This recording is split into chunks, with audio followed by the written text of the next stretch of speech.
Saudações, meus caros alunos! Hoje nós teremos mais uma aula de revisão, nossa segunda aula de revisão. Após essa aula, nós entraremos no conteúdo novo. Então essa aula de revisão nossa é justamente sobre estrutura geológica e formas de relevo. Nós já tivemos e nós vamos relembrar um pouco sobre isso. Esses slides eles são resumidos e eles estão disponíveis para vocês inteiros, né, porque a gente já teve a aula, na Moderna Compartilha, na biblioteca da sala de vocês. Bons estudos! Quando a gente fala de estudo de relevo, estudo geológico, estudo da estrutura da Terra, a primeira coisa que a gente tem que lembrar é justamente sobre as rochas, né? E o ciclo das rochas. O que é o ciclo das rochas? Como um ciclo, ele sempre vai se renovando, né? Ele não tem fim, né? Ele começa, recomeça, reinicia novamente, né? A estrutura da Terra está sempre em formação, né? Ela não para de se movimentar, ela não para de produzir novas formas de relevo, né?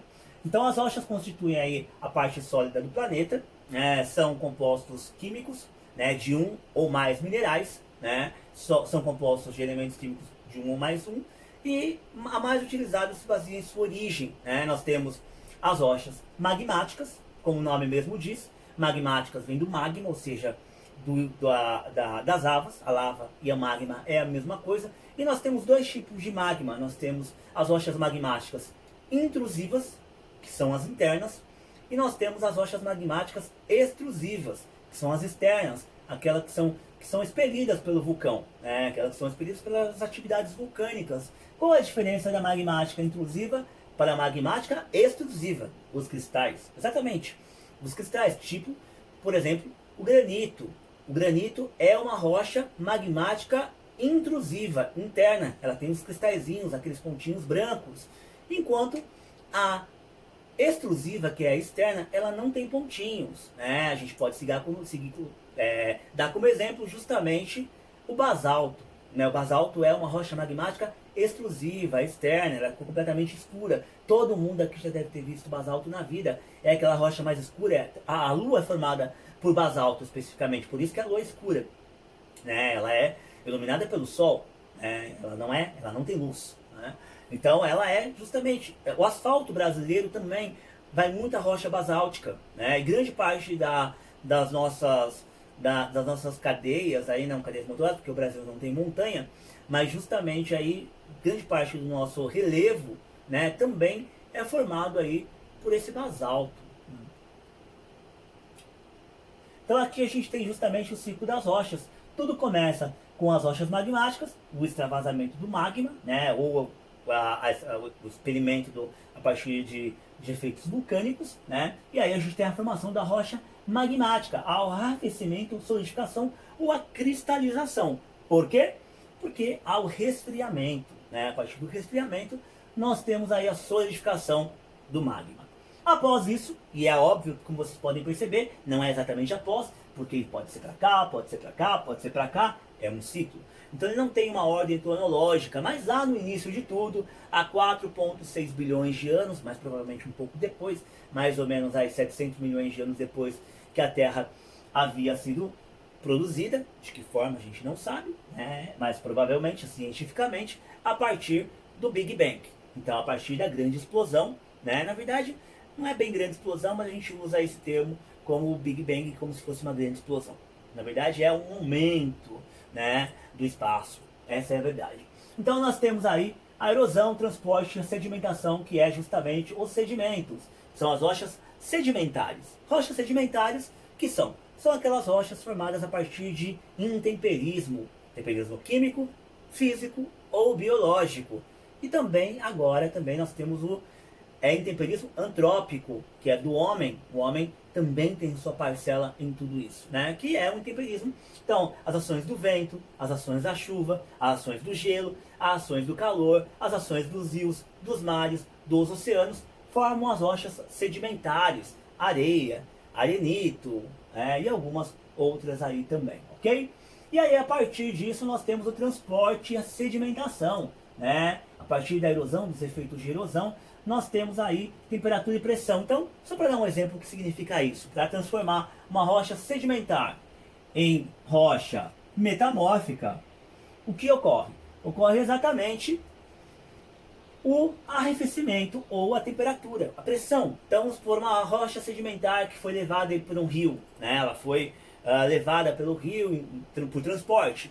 Ela vai afundar neste rio. Afundando neste rio, há uma sedimentação, há um arrefecimento, há uma pressão, há uma junção novamente dessa rocha. Então, a partir da junção dessa rocha, nós temos aí a formação de rochas metamórficas. E aí nós temos a formação do relevo, agentes internos e os agentes externos do relevo, né? Que são agentes endógenos e exógenos. Vamos usar essa palavra também. Então, agentes internos dentro, ok? Que são agentes endógenos, internos ou endógenos. Guardem bem essa palavra porque no vestibular pode cair endógeno em vez de interno. E aí nós temos os externos. O que são os externos? São os exógenos, que está para fora. Então pode ser exógeno ou externo, ok? Então gravem bem, porque no vestibular pode cair das duas formas, ok? São as forças que atuam. Os endógenos, justamente, são aquelas forças... É muito fácil a gente acertar isso numa prova. Por quê?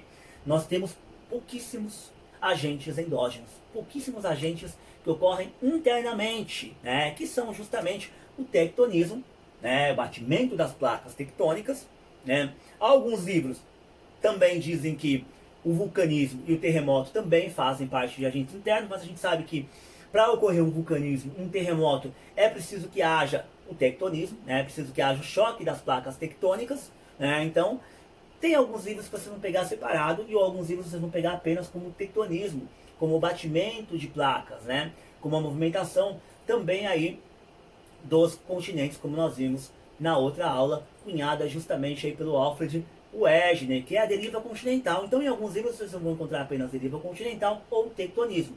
Em outros vocês vão encontrar 4: tectonismo, deriva continental, vulcanismo e terremoto, ok? Mas todos são internos. Tirando esses 4, todos os outros são externos. Então, chuva, calor, frio, vento, gelo são agentes externos à formação do relevo. Enquanto o agente interno produz o relevo, forma o relevo, os agentes externos, eles esculpem o relevo, eles transformam o relevo, e essa transformação ela pode ocorrer muitas vezes. A gente pode pegar o caso das falésias, por exemplo, que está sempre em transformação.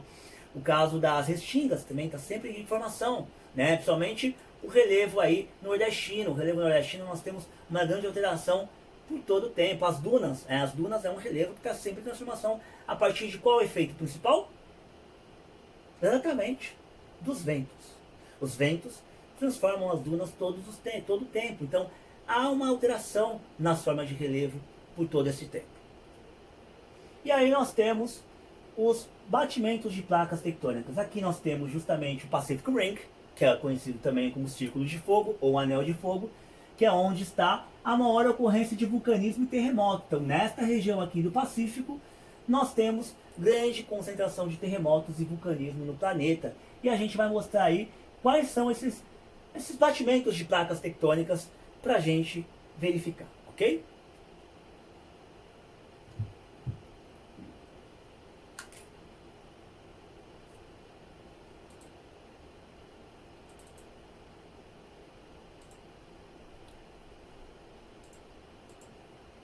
Ó, aqui nós temos justamente a Terra com os seus...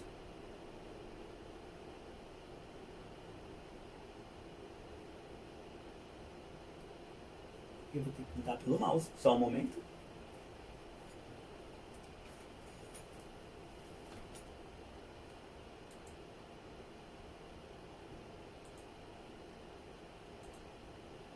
Aqui nós temos as principais placas tectônicas. A placa africana é uma das principais, né?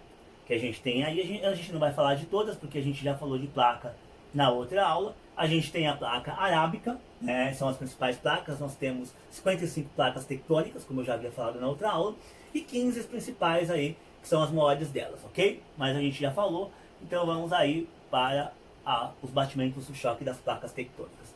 Aqui nós temos justamente a teoria da tectônica de placas. Um dos batimentos da placa que a gente vai ver é justamente os movimentos de convecção.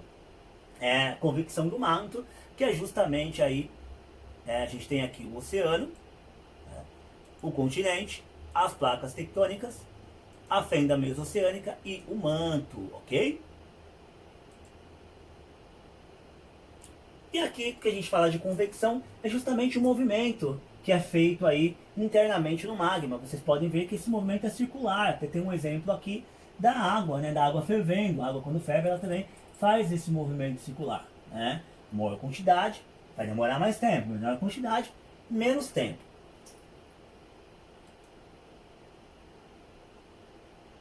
E aí nós temos justamente os batimentos de placas.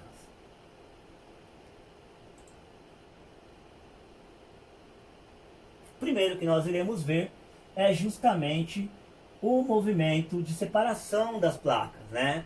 Um movimento aí que a gente conhece como movimento divergente, movimento de separação. Aqui nós temos o Brasil como exemplo e a África. Esses dois continentes, eles eram, melhor, os países e este continente, eles eram interligados quando era a Pangeia. E com a movimentação com a deriva continental, eles foram se separando. Esse movimento de separação, ele ainda continua existindo.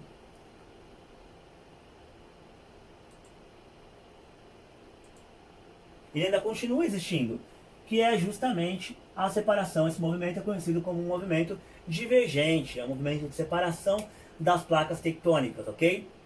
Como a gente pode ver aqui, a África vai para a direita, enquanto o Brasil vai para a esquerda, né? Então um vai para leste e o outro vai para oeste. Movimento divergente das placas tectônicas, também formando aí a cadeia, a cordilheira mesoatlântica, que é a maior cordilheira do mundo, a maior cordilheira oceânica do mundo. Pra vocês terem uma ideia, ela tem mais de 15 mil quilômetros. Pega da América até da América do Sul até a América do Norte. Também vai até a África, né? Desde a África do Sul até a África do Norte também, separando aí os dois continentes.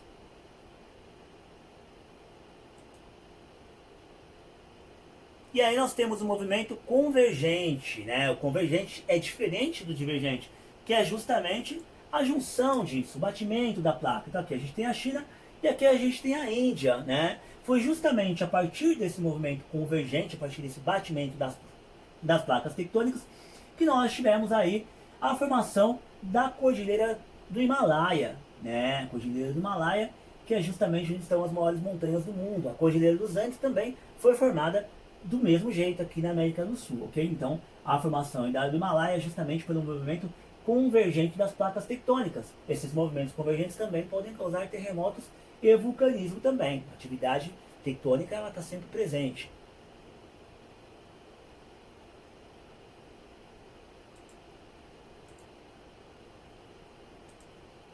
E aqui nós temos o Monte Everest. Monte Everest, a maior montanha do mundo com quase aí 9 quilômetros de altitude, quase 9 mil metros, um pouco mais de, aí, de 8.800 metros de altura, a maior montanha do mundo, ok? Ainda na troposfera. Não temos nenhuma montanha que ultrapasse a troposfera, que é onde a gente vive.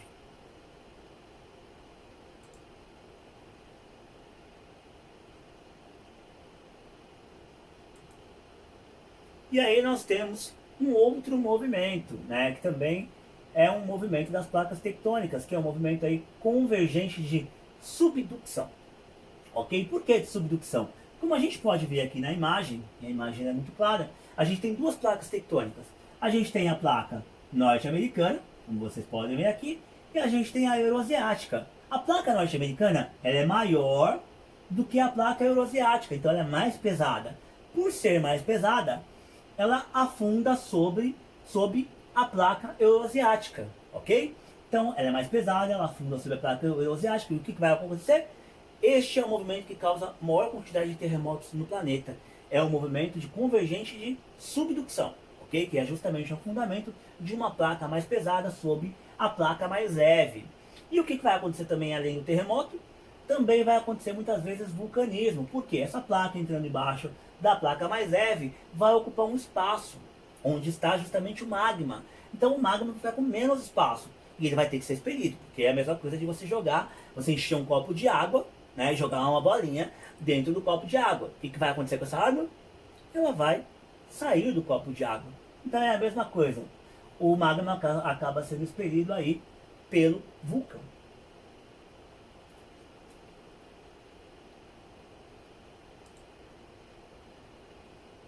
E aí nós temos também o lateral. O movimento lateral é justamente o movimento que causa aí a falha de San Andreas. Até tem aquele filme ruinzinho que mostra justamente a falha de San Andreas, né? É um filme ruim, mas é que é interessante do ponto de vista aí para mostrar. Ele exagera um pouquinho, mas ele é interessante aí para quem quiser rever.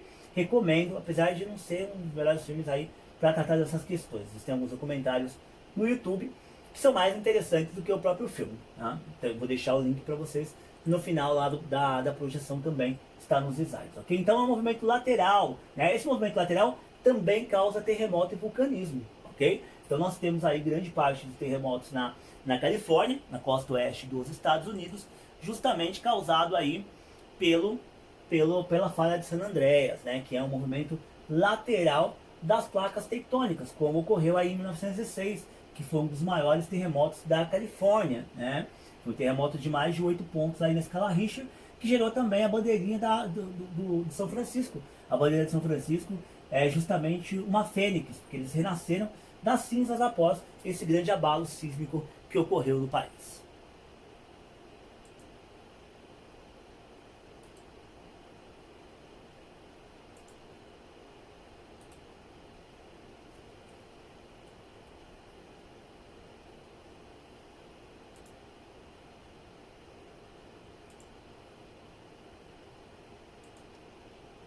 E aí nós temos, eu deixei para vocês também um link aqui para falar um pouco mais sobre terremoto e vulcanismo para quem tiver interesse, ok? E aí nós temos os agentes internos que nós já vimos, os externos, como o vento ele esculpe, né? Ele faz aí, ele desenha o relevo, né? A gente tem aqui o rio também, que também desenha o relevo, as encostas podem cair, a gente sabe que a chuva causa muitas vezes queda de barranco, principalmente aqui no Brasil que infelizmente não investe tanto ainda em infraestrutura. E aí nós temos aí os agentes externos, a chuva, como eu falei para vocês, as geleiras, né? As geleiras, ela tem um poder de transformação no relevo muito grande, né? Também aumento dos oceanos, quando há o derretimento também. E hoje nós também falamos da influência dos seres vivos nessa relação aí das formas de relevo. Eu não vou me estender muito, né? Poderia falar do empirismo químico, do biológico e também do físico, mas nós já falamos disso em aula, também está nos slides inteiros para vocês, só vocês consultarem lá. Só para a gente relembrar. O químico é justamente causado pela chuva, o físico é o calor, muito ligado, relacionado à temperatura, ok? E é o que mais ocorre, o físico é o que mais ocorre, depois é o temperismo químico, e o biológico é o que tem menos ocorrência. Uma formiga pode transformar um relevo, né? Um tamanduá pode transformar um relevo? Pode, óbvio, mas não tem grande concentração. E hoje se fala muito na influência do intemperismo antrópico. Eu muitas vezes prefiro colocar o homem juntamente como intemperismo biológico, mas alguns livros preferem colocar o homem como intemperismo antrópico. Né? O homem tem uma grande influência no relevo, a gente mora no solo. Então o homem, óbvio, vai transformar o espaço. Como o homem transforma esse espaço? Muitas vezes de qualquer forma, sem nenhum planejamento. Isso é um grande problema e é uma questão a ser discutida. Bom, a gente vai até aqui hoje, espero que vocês tenham aproveitado esta aula e qualquer dúvida nós nos vemos na videoconferência.